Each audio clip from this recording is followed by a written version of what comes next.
एक बार की बात है, पहाड़ियों और हरी घास के मैदानों के बीच बसे एक छोटे से शहर में जेक नाम का एक छोटा लड़का रहता था।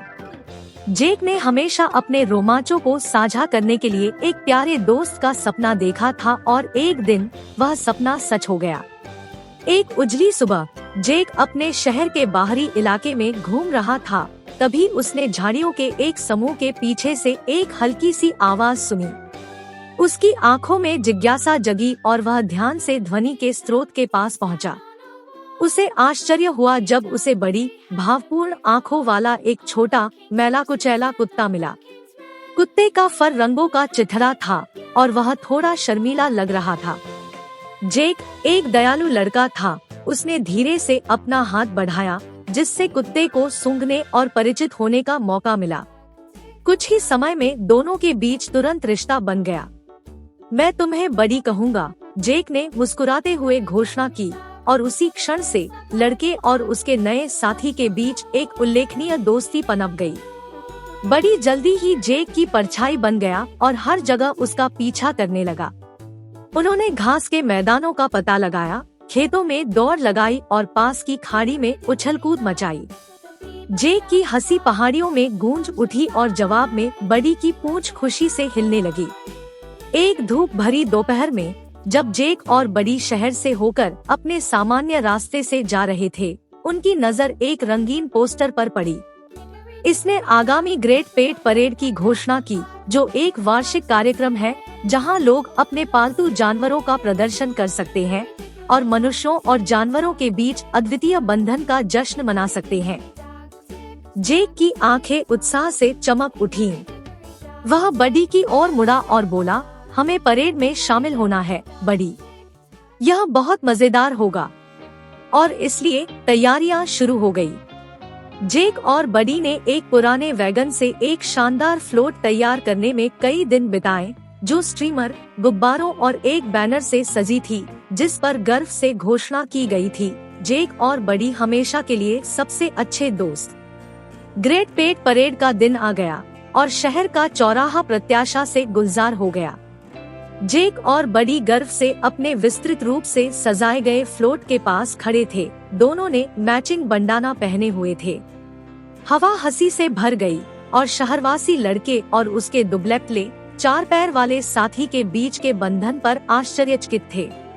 जैसे ही वे शहर में परेड कर रहे थे, जेक और बड़ी ने उत्साहित भीड़ की ओर हाथ हिलाया।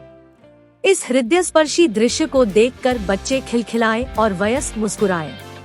न्यायाधीशों ने न केवल फ्लोट की रचनात्मकता से बल्कि जेक और बड़ी से निकलने वाली वास्तविक खुशी से भी प्रभावित होकर उन्हें सबसे हृदयस्पर्शी प्रविष्टि के लिए ग्रांड पुरस्कार से सम्मानित किया। यह जीत उनकी दोस्ती के जादू का प्रमाण थी। जेक और बड़ी ने आइसक्रीम के साथ जश्न मनाया और अपने आसपास के सभी लोगों के साथ अपनी खुशी साझा की। अगले सप्ताह जेक और बड़ी के लिए नए रोमांच लेकर आए। उन्होंने जंगलों का पता लगाया, पहाड़ियों पर चढ़े और यहाँ तक कि एक छिपी हुई गुफा की भी खोज की, जो उनका गुप्त ठिकाना बन गई। हर दिन हंसी और खोज का अवसर था और शहर उनकी दोस्ती की भावना से फला फूला। एक ठंडी शाम जैसे ही पत्तों का रंग बदलना शुरू हुआ, जेक और बड़ी घास के मैदान में जलते हुए अलाव के पास बैठ गए। आकाश नारंगी और गुलाबी रंगों से रंगा हुआ था और हल्की हवा के झोंके से पत्तियां सरसरा रही थी। जेक ने बड़ी के सिर को थपथपाया और टिमटिमाती आग की ओर देखा। तुम्हें पता है बड़ी, जेक ने शुरू किया, मैं तुम्हें अपने दोस्त के रूप में पाकर आभारी हूँ। तुमने सब कुछ बहुत बेहतर बना दिया है। बड़ी ने जेक पर वार किया, मानो हर शब्द को समझ रहा हो।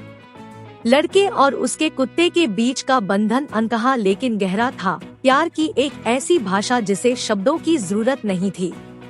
जैसे जैसे साल बीतते गए, जेक और बड़ी की दोस्ती और गहरी होती गई। वे जीवन के उतार चढ़ाव को साझा करते हुए एक साथ बड़े हुए। जेक को बड़ी के वफादार साथी में सांत्वना मिली और बड़ी को जेक में एक दयालु भावना मिली। एक सर्दियों के दिन जब शहर बर्फ से ढका हुआ था, जेक और बड़ी बरामदे पर बैठे आसमान से धीरे धीरे बर्फ के टुकड़े गिरते हुए देख रहे थे। शहर बड़ा हो गया था और घास के मैदान दोस्ती की अनगिनत कहानियां देख चुके थे।